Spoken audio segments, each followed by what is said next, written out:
Everyone, it's just a review of these Belleville desert boots. This is the 390DES as they label it in their catalog.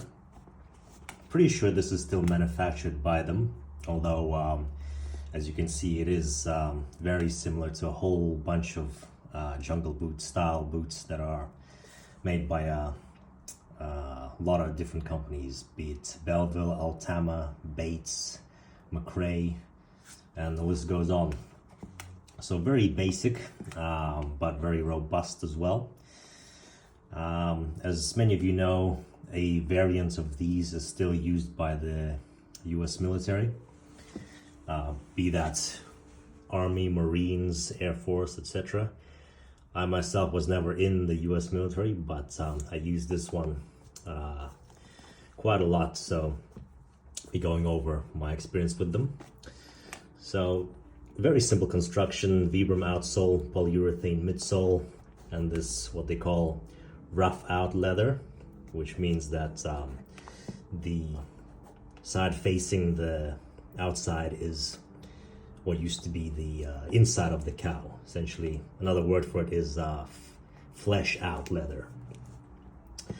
You got this Cordura fabric in these windows, as well as the fully gusseted tongue, and then yeah, very simple high-speed lacing system here. The insole is this EVA insole, so yeah, you can tell they're very used. But yeah, really surprised by this insole. It's held up really well despite all the use and abuse I've put it through. It's covered by this material which tends to wick moisture away from the foot, and that's survived very well, as well as the cushioning effect that they give is unchanged as far as I can tell from day one. So nothing special, but yeah, really good for what they are. Vibram outsole is the Sierra outsole, very popular, very universal. Never had any real problems with it. Very hard wearing, so I've had these on roads and tarmac for quite a few years now. I think it's been 6 years or so I've had this boot all up. Not used especially consistently, and not used especially in rough terrain, but yeah, you can tell it has been used quite a bit. I have done rock marches with this boot, and yeah, I must say, despite the durability of it, comfort being okay, the main thing this style of boot suffers from is the lacing system, which I've never found to effectively lock the heel down in this pocket here. Even though this is my size, they fit me well. Yeah, you can never really get the laces to hold that ankle and that heel in place fully as you can with more modern boots. And as a result of that, I tended to get blisters on my feet every single time I went on a really long rock march with them. But the benefits are it's very much a bomb-proof, durable boot. Even though I am getting some delamination here, that's just through old age. Yeah, I bought these unused but secondhand, so you'd expect this kind of thing to occur over time. I have no idea how long they were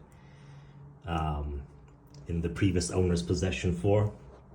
So yeah, I estimate that they're much older than the 6 years I've had them.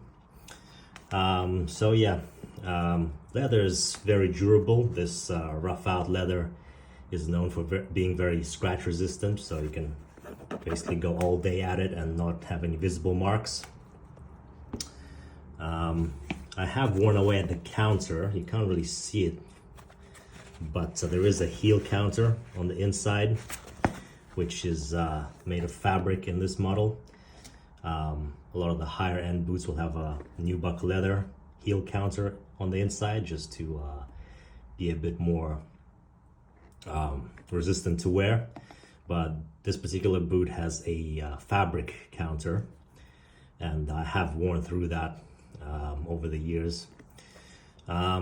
Despite everything, I still use this boot every now and then, but not for any rock marches or anything serious, just for knocking about the city primarily, running errands, etc. So they've been relegated to that kind of duty. But yeah, if using it casually, the comfort's fine.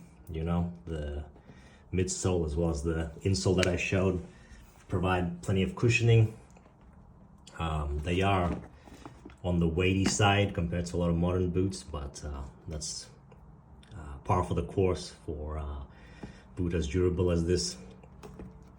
So yeah, not really much more I can say about this. There's tons of the variants of this style of boot out there, and tons of info on them as well. Yeah, the speed lacing works really well, so this is the fastest lacing system I've ever encountered. But like I mentioned, the big downside is that you can't really lock the ankle and the heel in place as reliably as with other models. Okay, if you have any more questions, let me know in the comments, and thanks for watching.